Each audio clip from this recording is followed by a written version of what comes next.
Although the school year is nearing its end, there are still incidents occurring within the high school arena. Last night, it went locally viral that students of Madison Southern were using racial slurs to target a 16-year-old sophomore. WBON-TV has reached out to the school for comment, but has yet to receive a response. However, we did get an extensive interview with the parents, Jonas Hill and Susan Hill.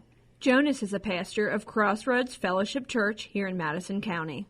Their daughters, Macy and Mariah Hill, who attend the high school, say that they have been targeted like this multiple times.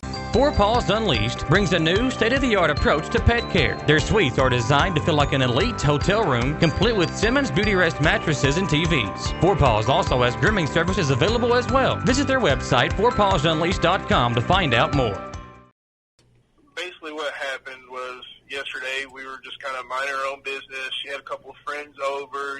They were out on the back deck playing some foosball, and her phone starts ringing. So she checks it, and somebody is inviting her into their group, and she responded, and then this person added her. She noticed that it was the ROTC group from Madison Southern, is what it said at the top of the page. And then as she started reading, they started using the N-word multiple times, and they actually listed it several times on the page, and it was clear that many of the people in the group were harassing her, just because of her ethnicity. So from that point, she doesn't respond.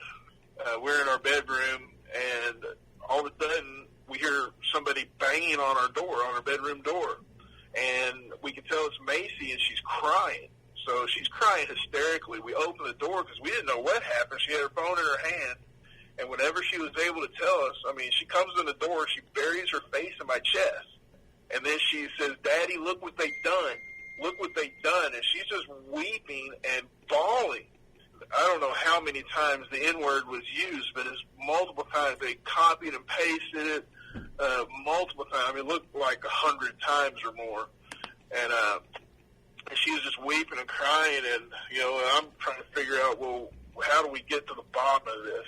And previous history with this group of students, especially one ringleader boy, was several months back when school was still in session. The parents say this is by no means an isolated experience. And at which point Macy went to the teacher and felt very dismissed of her feelings. The statement was, "Well, I don't think he meant it in that way." She has just had a really rough couple years with some racial issues. Yeah, this is just kind of a boiling point where it all started to boil over.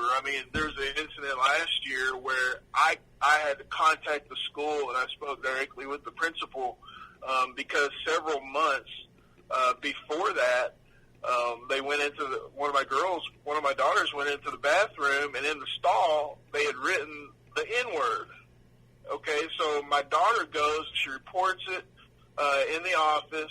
She said, "Okay, we're going to take care of it." Well, 8 months later, my daughters come to me and say, "Daddy, they still have not removed that." I said, "What?" And so I called, and I asked to speak directly with the principal. And they went in there, and it was still there. And thankfully, he immediately had it removed after that. But I'm thinking, this has been 8 months. Why do my children have to endure this for 8 months? My girls are coming to me saying, "Daddy, I don't feel safe." Or, "Daddy, they said this about me. They called me this word." And then I'm telling my kids, well, turn the other cheek. We're going to have to live with some stuff like this. But listen, no child should ever feel unsafe. No child should ever feel disrespected, especially in a school. Inside of Madison Southern High School, the kids, several of the kids would wear the rebel flag, and, but they were doing it in a way to intimidate my daughters. Well, you guys just got off the phone, you informed me, with Principal Watkins. Do you want to say what he told you moving forward? He said he wanted to assure us that he is trying. He's dealing with the situation. He's dealing with the situation. I think as parents, we feel that there's just time for change. We live in, 2020. Hiding behind certain freedoms of speech and saying you can't prevent children from wearing things that are racially offensive or are, keeping them from learning. It's time that we make some changes and understand that, we have to make all of our students feel safe, not just, the majority. We have to make our minorities feel heard, feel safe, and let them know that we're there for them. Madison Southern posted on social media that the incident includes behavior that does not and will not be representative of the school or community. The school says that any incident such as this will be handled in the most serious manner.